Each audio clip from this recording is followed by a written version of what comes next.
Hello, Screen Junkies. This is Jonathan Hurtado reporting live from sunny Florida, giving you all the latest movies and TV-related news just for you. And just as a heads up, it's probably going to sound like a lot of Marvel movie-related news only because they are killing it this week. We're going to go ahead and jump right into Netflix, where it just released all the new episodes for Marvel's newest Defender, Luke Cage. I don't know how many of you just started watching it, but all I can say is it is amazing. Sweet Christmas! So not give too much away, the show does introduce Luke Cage and all the struggles that he is in right now after the events of what happened in Jessica Jones. The show does dive in on all the struggles that Luke Cage has to face on his own, whether that's the responsibilities that he has to do with his powers, how is that going to affect him, how it's going to affect the ones around him, how it's going to affect the community as well.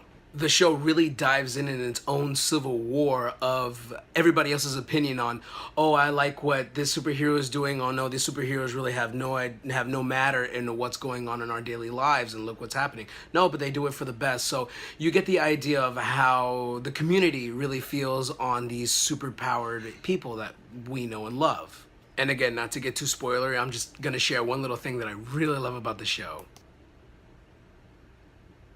If you don't get this yet, trust me, you will.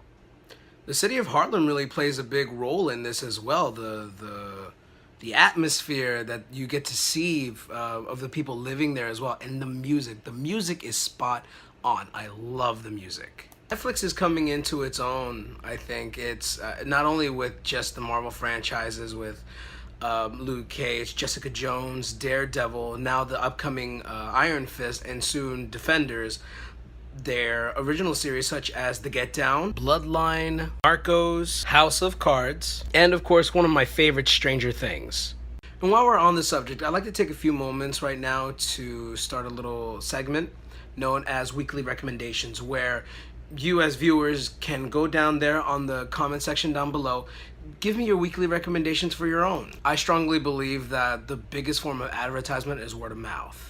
If it wasn't for recommendations, I would have never known about movies like Scott Pilgrim vs. the World, Begin Again. Oh, and my favorite one, it's, what's the one with Ralph?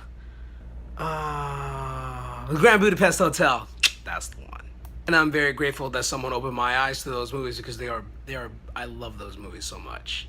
Love them. So good. One of my weekly recommendations that I like to give you guys out there is a movie from Netflix called The Little Prince. Tells a story about a young girl living next to this old man who is a storyteller on his own, and just really exposes her to not grow up so fast, and if you do so, don't forget where you came from and don't forget that inner child inside all of us. It's a really good time right here.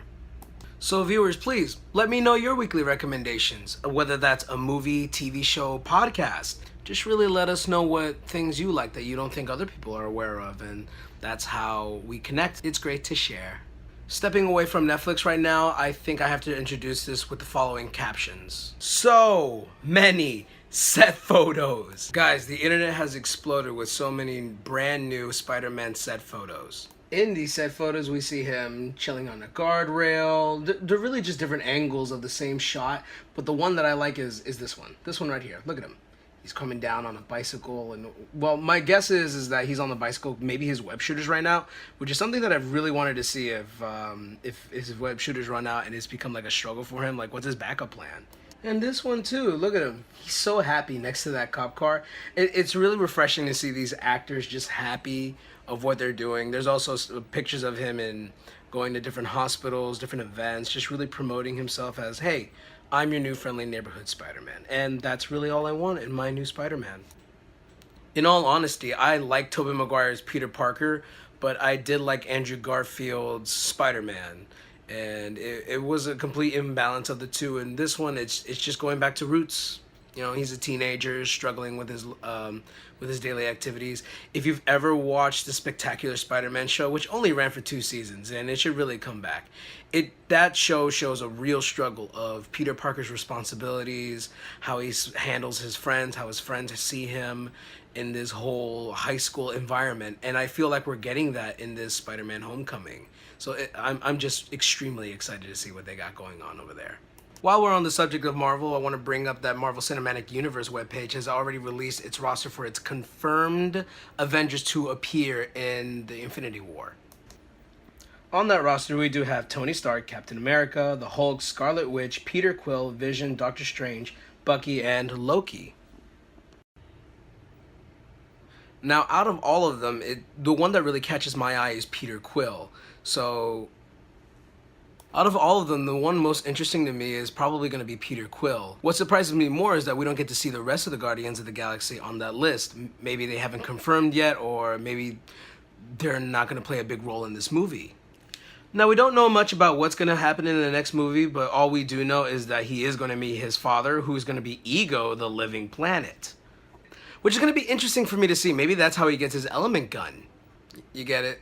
He's a planet, water, wind, earth, fire, elements. I'm just surprised that Peter Quill didn't end up coming out like this.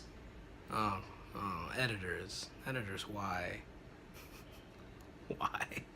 Because I can, that's why.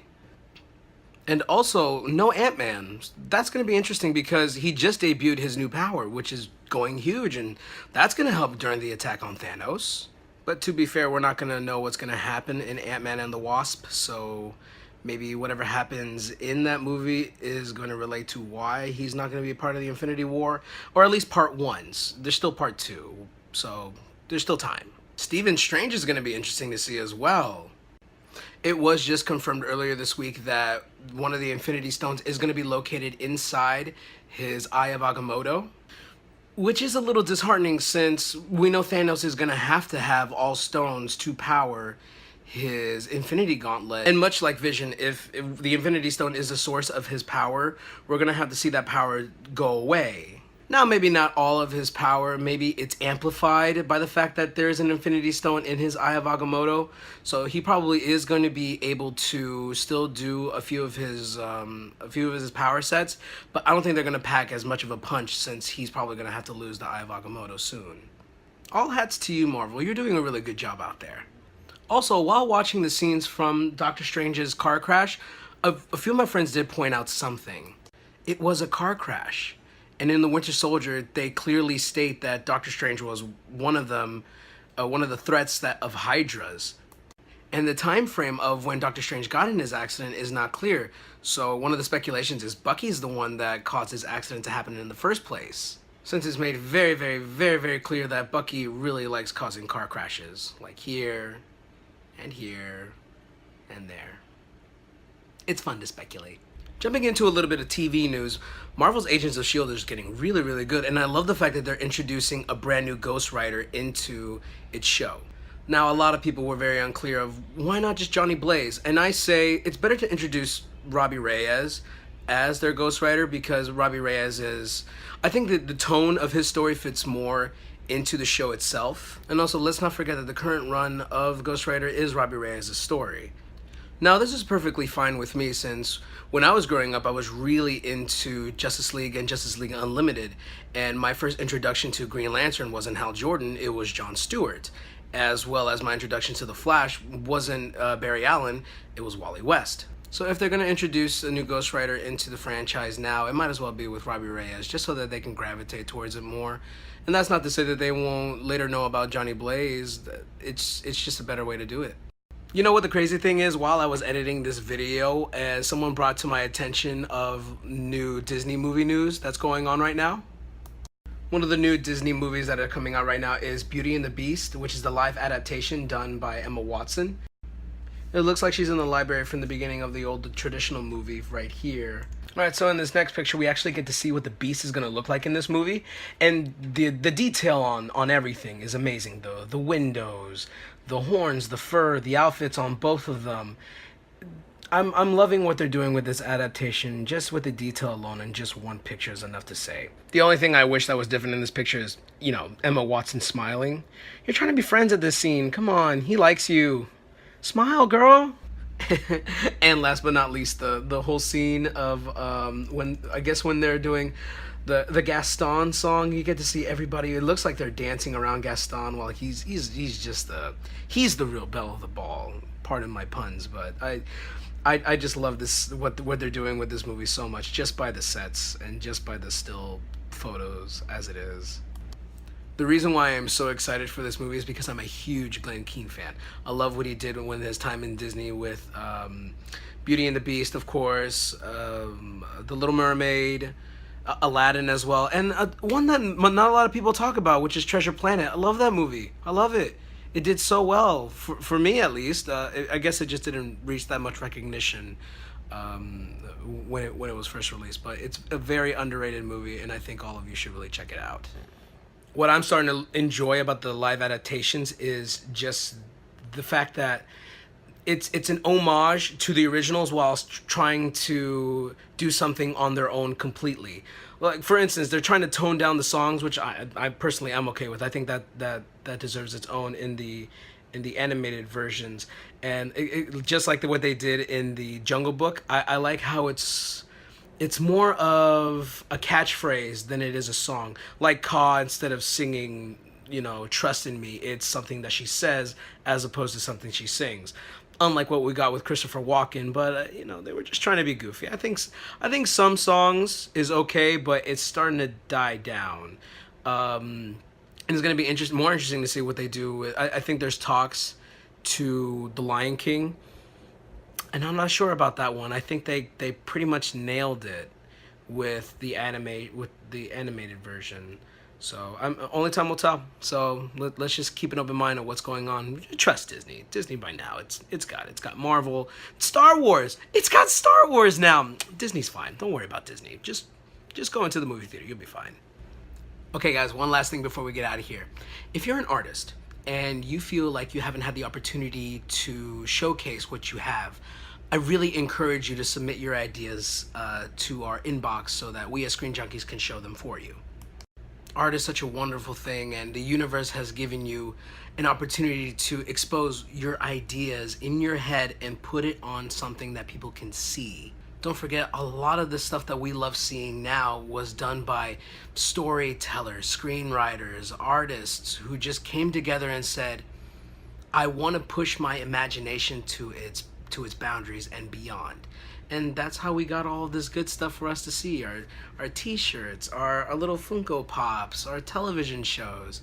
It makes a difference. So submit what you have, and we'll pick a few, and you might be able to see yours after the credits. It doesn't really matter what medium you use, whether you craft, whether you use glass, whether you're a sketch, you draw, you paint, submit them. So don't forget, just because you don't work for the big screen doesn't mean you don't have big screen ideas. Okay, Screen Junkies, that does it for me. Don't forget to subscribe down below and tweet at us. Who knows, maybe you'll let us know that you're currently watching something that we should really be interested in, and maybe we'll watch it along with you.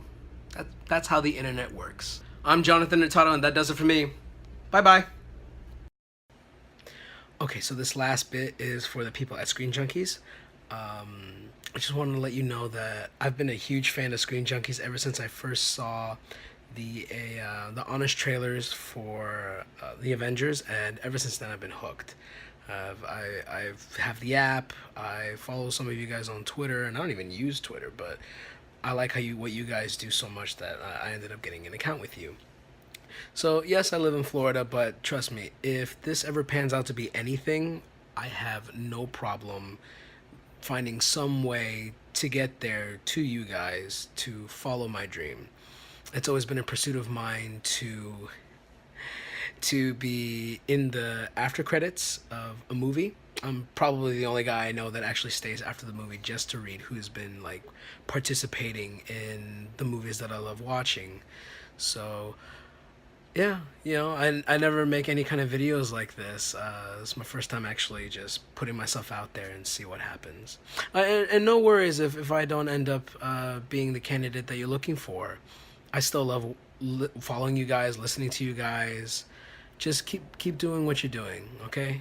It's pretty inspiring knowing that a bunch of people who just want to talk about movies ended up making this huge thing that connected so many others to join together and enjoy one thing that we all love.